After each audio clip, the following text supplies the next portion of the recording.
Hello dear students, today we are going to start a solve examples depend on slope of line formula. Okay, आजच्या लेक्चरला आपण solve example solve करायचे आहेत, पण ते कोणावर depend आहे तर स्लोप ऑफ लाईन. पुन्हा एकदा रिवाइज करतो.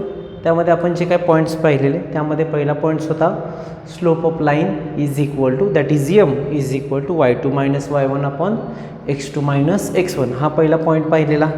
जे काही इम्पॉर्टंट पॉईंट्स आहेत तेच घेतो. स्लोप ऑफ पॅरल lines is equal. Slope of पॅरल लाईन म्हणजे जर लाईन्स पॅरल असेल तर त्या लाईनचा स्लोप काय येणार आहे, इक्वल येणार. त्याचप्रमाणे व्हाईस वर्सा त्याचा अपोजिट, जर स्लोप इक्वल असतील तर त्या लाईन्स काय येणार आहेत, पॅरलल येणार. त्यानंतर slope of x axis is 0. Slope of Y axis cannot be determined, that is not defined. त्यानंतर slope of line parallel to X axis is also 0 and slope of a line parallel to y axis is not defined. त्यानंतर अजून एक formula बघितलेला, slope of line M is equal to tan theta. Theta म्हणजेच काय, त्या लाईननं X ॲक्सिसची केलेला angle. Okay, let's see solve example. First example बघू. Find the slope of the following line passing through the points a -3 5 and b 4 -1. एकदम simple आहे. पहिला x1 y1 ॲझ्युम करू आपण. Okay, x1 y1 x2 and y2. Okay, आता यामध्ये आपल्याला slope काढायचा आहे, त्यामुळे फक्त ए बी लिहायचं नाही, तर आन्सरमध्ये कसं होणार, therefore by slope of line किंवा slope of line formula. Slope of line हा वर्ड इम्पॉर्टंट आहे. जर तुम्ही फक्त ए बी लिहिला तर तो जातो डिस्टन्स फॉर्म्युल्यामध्ये. त्यामुळे आपल्याला स्लोप ऑफ लाईन हा कंपल्सरी लिहिणं भाग आहे. फॉर्म्युला काय होणार बघा बाळांनो, y2 minus y1 upon x2 minus x1. Simple value substitute करा. y2 म्हणजेच काय होणार, पुढे घेतलं तरी चालेल, -1 minus 5 upon 4 minus -3. Okay, -1 minus 5 that is -6. शॉर्टमध्ये घेतो बघा, minus minus becomes plus, that is 4 + 3 7. त्यामुळे slope of line A B is equal to -6 upon 7. Slope positive पण येऊ शकतो, निगेटिव्ह पण येऊ शकतो, डिपेंड्स ऑन अँगल. ओके, आपल्याला इतकं काही जास्त खोलात जायचं नाही. Slope of line A B is equal to -6 upon 7. That much only. Let's see example number second. Show that points P -2 3 Q 1 2 and R 4 1 are collinear. आता या टाईपचे एक्झाम्पल आपण डिस्टन्स फॉर्म्युलामध्ये यूज केले. ते कसं सॉल्व करत होतं बघा. पहिला आपण P Q distance find out केलं, क्यू आर फाइंड आउट केलं, पी आर फाइंड आउट केलं. Then the sum of smaller two distance is equal to the bigger one. Then given points are collinear. हे आपल्याला आठवतं किंवा 9thला पण केलं, 10thला पण केले या लेसनसाठी सुरुवातीला. पण यामध्ये आपल्याला सिम्पलमध्ये जायचं आहे बघा. जर समजा हे पॉईंट्स कोलिनियर असतील तर असे येणार आहेत, बरोबर आहेत का. म्हणजे थोडक्यात जर तुम्ही स्लोप काढण्यासाठी आपण कालच्या लेसनमध्ये पाहिलेलं व्हिडिओमध्ये, कोणतेही 2 पॉईंट्स घ्या, कोणतीही पेअर 2 पॉईंट्सची घेतली तर आपल्याला असं लक्षात होतं की स्लोप कॉन्स्टंट राहत होता, म्हणजे इक्वल येत होता. तुम्ही जे ॲक्टिव्हिटी पाहिले ना 3/2 3/2, हे 2 पॉईंट्स घ्या, हे 2 पॉईंट्स घ्या किंवा हे 2 पॉईंट्स घ्या. तिथे 5 पॉईंट्स घेतलेले आपण, इथे आपण 3 पॉईंट्स आहे. म्हणजे थोडक्यात तुम्हाला काय करायचं आहे, कोणत्याही 2 लाईनचे स्लोप काढायचे. म्हणजे लाईन पी क्यूचे काढा, क्यू आर काढा अँड पी आर काढा, डझंट मॅटर. आपल्याला फक्त 2 लाईनचे स्लोप पाहिजे. म्हणजे slope of line P Q पहिला आपण घेऊ. Slope of line P Q is equal to, आता फॉर्म्युला लिहायची गरज नाही कारण की आपल्या इथे there are 3 points are there. So सिम्पलमध्ये काय करायचं, वाय कॉर्डिनेटचं सबट्रॅक्शन अपॉन एक्स कॉर्डिनेटचं सबट्रॅक्शन. म्हणजेच काय होणार बघा, 2 - 3 अपॉन इथं काय होणार, 1 - -2. टेक्स्टबुकमध्ये फॉर्म्युला दिला आहे, पण मी मुद्दाम फॉर्म्युला घेतला नाही कारण की इथं कन्फ्युजन होऊ शकतं. म्हणजे इथं तुम्ही y1 y2 मानशीला नो प्रॉब्लेम, पण इथं पुन्हा कन्फ्युजन होऊ शकतं, म्हणजे या y1 आणि हे y1 कन्फ्यूज होऊ शकतं, त्यामुळे इथं y1 x2 घेतला नाही. हां, सुरुवातीला तुम्ही लिहू शकता using slope of line formula y2 minus y1 upon x2 minus x1. मग खालच्या लाईनला slope of line P Q is equal to calculation part करू -1 upon 1 minus minus plus that is -1 upon 3 -1 upon 3.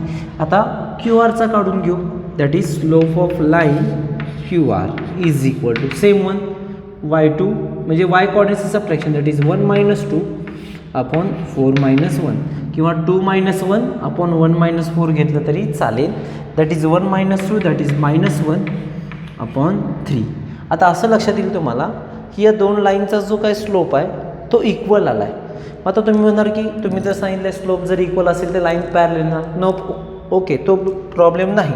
पण जर तुम्ही बघितलं असेल ज्यावेळी लाईन्स पॅरलल येतात त्यावेळी कोणताही पॉईंट्स कॉमन नसतो. म्हणजे समजा ही लाईन पी क्यू घेतली आणि लाईन ए बी घेतली तर तुम्हाला असं लक्षात येईल की या लाईनमध्ये कॉमन पॉईंट काहीच नाही, पण इथे पॉईंट कॉमन आहे, क्यू पॉईंट आहे. त्यामुळे या लाईन्स काय येणार आहेत, सॉरी हे पॉईंट्स काय येणार आहेत, कोलिनियर येणार. म्हणजे असू शकतो पी क्यू अँड आर असं असू शकतं. ओके, त्यामुळे आपल्याला असं लिहायचं आहे, बुकमध्ये लिहून दिले in slope of line P Q and line Q R point Q is common point therefore points P Q and R are collinear. हां, जर समजा इथं स्लोप वेगळा आला असता तर आपण म्हणू शकलो असतो दे आर नॉन कोलिनियर, पण इथं पॉईंट्सचा स्लोप इक्वल आहे ही पहिली कंडिशन, आणि यामध्ये दोन्हीमध्ये एक पॉईंट काय कॉमन दिसतो, त्यामुळे या दोन लाईनचा या there are 3 points are collinear. Next question बघू, question number 3. Okay, let's see question number 3.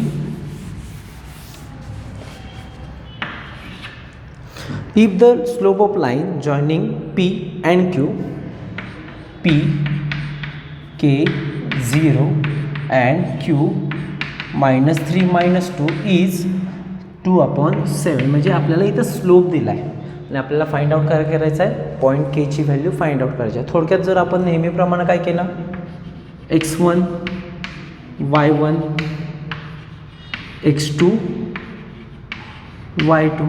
Okay, आणि स्लोपसाठी काय होणार, मग आपल्याला इथं सिम्पल स्लोप ऑफ लाईनचा फॉर्म्युला यूज करू.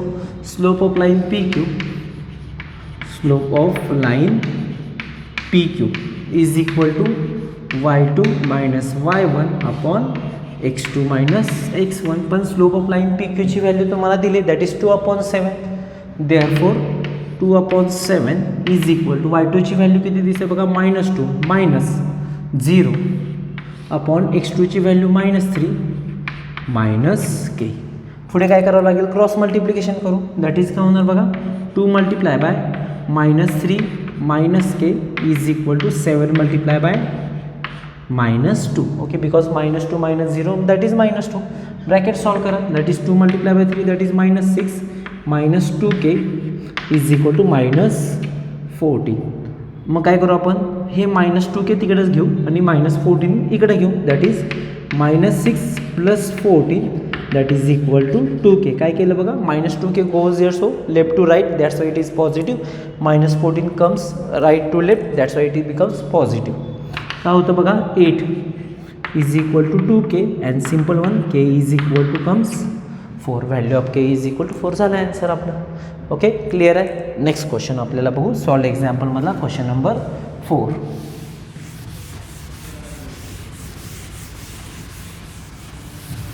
ओके, एकदम सिंपल आहे बघा. Next question A61. आता मी फिगर वाईज दाखवतो तुम्हाला. A61 B82 C94 and D73 are the vertices of quadrilateral ABCD. Show that quadrilateral ABCD is a parallelogram. आठवलं का बघा, आपण डिस्टन्स फॉर्म्युलामध्ये एक्झाम्पल केलं ते काय केलेलं आपण, AB या सगळ्याचे डिस्टन्स काढलेले. त्यानंतर असं लक्षात आलं की आपल्याला जर अपोजिट साईड्स इक्वल आल्या तर तो काय होणार आहे, पॅरलोग्राम येणार. प्रॉपर्टीवरून आपल्याला इथे डेफिनेशन यूज करायचं आहे. यामध्ये डेफिनेशन काय सांगते रे पॅरलोग्रामची, if the opposite sides are parallel then given quadrilateral is parallelogram. मग आपण स्लोपवरून सांगू शकतो ना, जर समजा AB आणि CDचा स्लोप इक्वल आला म्हणजे स्लोप इक्वल म्हणजे लाईन्स काय येणार पॅरलल. या दोन लाईनचा स्लोप इक्वल आला तर पुन्हा तो काय होणार पॅरलल. म्हणजेच opposite sides are parallel, therefore quadrilateral ABCD काय होणार आहे पॅरलोग्राम होणार. मग त्याच्यासाठी आपल्याला AB, BC, CD आणि AD या सगळ्या लाईनचा आपल्याला काय काढावं लागेल स्लोप काढावं लागेल. ओके, म्हणजेच पहिला सुरुवात करू AB पासून. सिम्पल आहे, slope of line AB is equal to, फॉर्म्युल्याची गरज नाही, simple.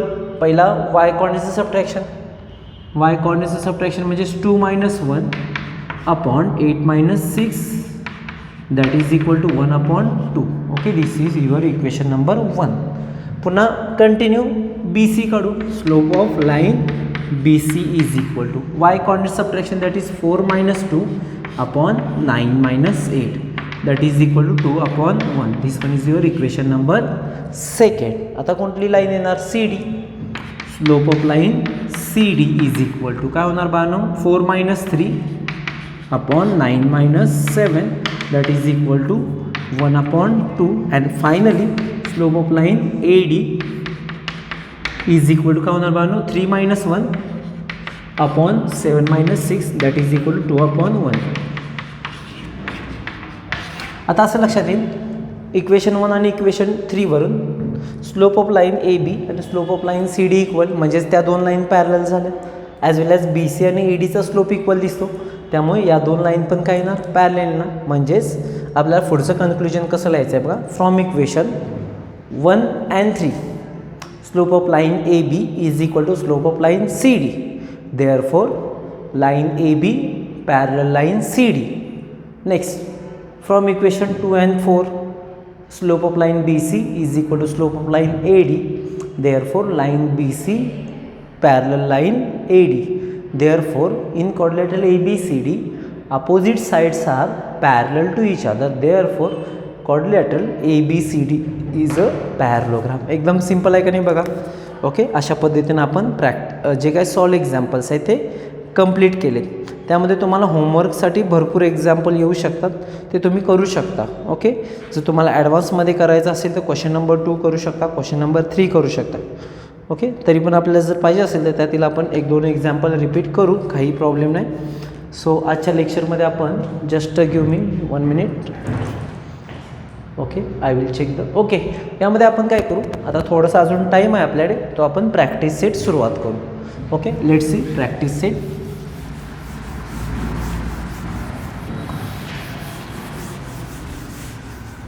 Okay, practice set 5.3. Practice set 5.3. याच्या आधी प्रॅक्टिस सेट 5.3 लिहिण्याआधी तुम्ही पहिलं हे सॉल्व एक्झाम्पल लिहिलं की तुम्हाला अजून बेटर अंडरस्टँडिंग होईल की एक्झाम्पल कसे सॉल्व करायचे.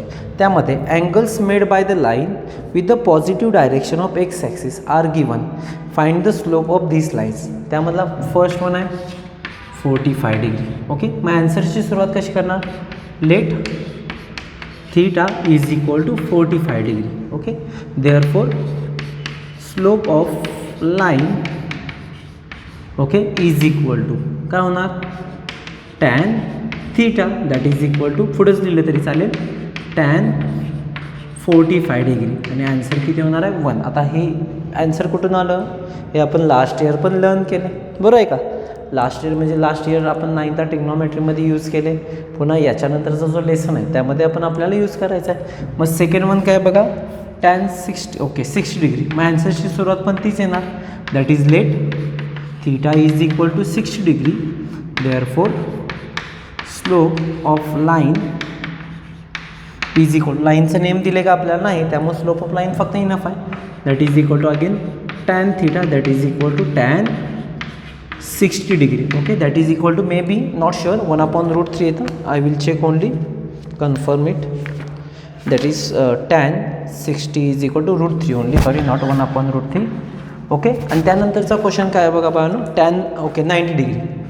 ओके, 90 डिग्री म्हणजेच काय होणार, slope of line is equal to tan 90 degree. Okay, tan theta that is tan 90 that is equal to not define. Okay, not define तुम्ही चेक करू शकता, not define, tan 90 is equal to not define. अशा पद्धतीनं आपण first question complete केलं आहे. Let's C second question. Second क्वेश्चनमध्ये मी फक्त एक एक्झाम्पल सॉल्व करून देईन वाटल्यास तुम्हाला. बाकीचे एक्झाम्पल तुम्ही स्वतःहून ट्राय करायचं आहे, सॉल्व करायचं आहे. कॅल्क्युलेशनचा पार्ट आहे. फक्त एक एक्झाम्पल कसं सोडवायचं मी सांगेन. Okay, first one A 2 3 and B 4 7. आता यामध्ये काय करणार तुम्ही, नेहमीप्रमाणे ॲन्सरमध्ये x1 y1 x2 and last one y2. आता आपल्याला कोणती लाईन दिली बघा, ए आणि बी दिलेली लाईन पॉईंट्स म्हणजे लाईन ए बी होणार. जर समजा इथं पी आणि क्यू असेल तर काय होणार, लाईन पी क्यू. जर सी आणि डी असेल तर लाईन सी डी. म्हणजे फक्त तेवढा एक चेंज होईल. ॲन्सरमधलाच हा पार्ट आहे, हे ॲन्सरमध्ये कंपल्सरी आलं पाहिजे. Therefore slope of line A B is equal to formula compulsory y2 minus y1 upon x2 minus x1. Value substitute करा. एका लाईनला लिहिलं तरी काय प्रॉब्लेम नाही. ओके, y2ची व्हॅल्यू किती दिसते बघा 7 मायनस y1ची व्हॅल्यू 3 अपॉन x2ची value 4 minus 2 that is 7 minus 3 4 upon 2 that is equal to 2 upon 1. Okay, और 2 म्हणलं तरी सफिशियंट आहे.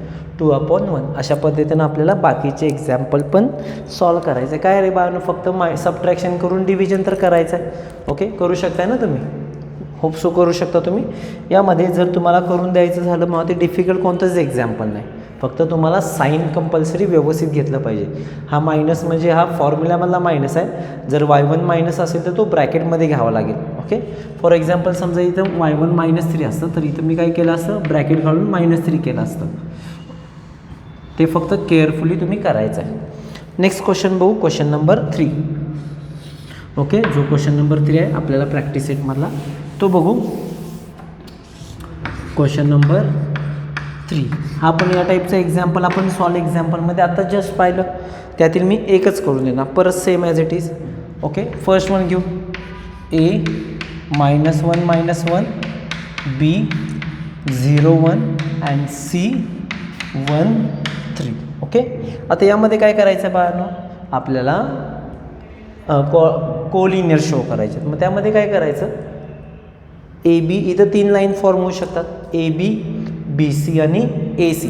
त्या तिन्हीपैकी कोणत्याही 2 लाईनचा आपल्याला स्लोप काढायचा आहे. सिम्पल आहे. सो ॲन्सरमध्ये काय करू, ते x1 y1 वगैरे मानत बसायचं नाही. That is slope of line A B is equal to slope of line A B म्हणजेच काय होणार, वाय कॉर्डिनेट सबट्रॅक्शन म्हणजेच काय होणार 1 मायनस हे -1 असल्यामुळे ब्रॅकेटमध्ये गेलं अपॉन 0 मायनस -1. कॅल्क्युलेशन सॉल्व करू. 1 + 1 upon 1 because minus minus becomes plus that is 2 upon 1. This one is your equation number 1. ठीक आहे, त्यानंतर बी सी घेऊ. That is slope of line B C is equal to काय होणार बानो, 3 - 1 upon 1 - 0 that is 2 upon 1. Equation number 2. तुम्हाला असं लक्षात येईल from equation 1 and 2 slope of line A बी आणि slope of line B C equal. Therefore from equation 1 and 2 काय लिहिणार, slope of line A B is equal to slope of line B C. Okay, हे झालं इथंपर्यंत. याच्यानंतरची step काय करावं लागेल, यामध्ये आपल्याला कोणता पॉईंट कॉमन आहे तो लिहावा लागेल. बट कोणता पॉईंट कॉमन दिसतो बघा बी आणि सी मध्ये, बी पॉईंट कॉमन आहे. Therefore but point B lie, okay, lies on both the lines. Okay, therefore points A, B, C are collinear. Okay, therefore points A, B, C are collinear. हां, जर समजा हा जर slope वेगळा आला असता मग इथं काय करणार, इज नॉट इक्वल टू हे लिहायची काही गरज नाही. ओके, मग डायरेक्ट लिहायचं therefore points A B C are non collinear. समजलं काय करायचं आहे. समजा जर स्लोप इक्वल येत नसेल तर इथं काय लिहिणार, slope of line A B, बाकीचे सेम राहील from equation 1 and 2. Slope of line A B is not equal to slope of line B C. हे लिहायची गरजच नाही. Okay, therefore points A B C are collinear. म्हणजे for example धरून चालू, समजा slope of line P Q, समजा for example काही आला आहे 2/3 आला आहे. Okay, and slope of line Q R is equal to 5/3 आला असेल, तर तुम्हाला असं लक्षात येईल slope of line P Q is not equal to slope of line Q R. Therefore points P Q R non collinear. Non म्हणा किंवा not collinear म्हटलं तरी सफिशियंट. असंच करायचं आहे स्टेप्स प्रत्येकाच्या एक्झाम्पलच्या. ओके, अशा पद्धतीनं आपण प्रॅक्टिस सेट 5.3 मधला क्वेश्चन नंबर 1, 2 आणि क्वेश्चन नंबर 3 पण काय केला, कंप्लीट केला. नेक्स्ट लेक्चरला आपण कंटिन्यू करू क्वेश्चन नंबर 4 पासून. सो आजच्या लेक्चरमध्ये सफिशियंट आहे. Have a good day. Thank you.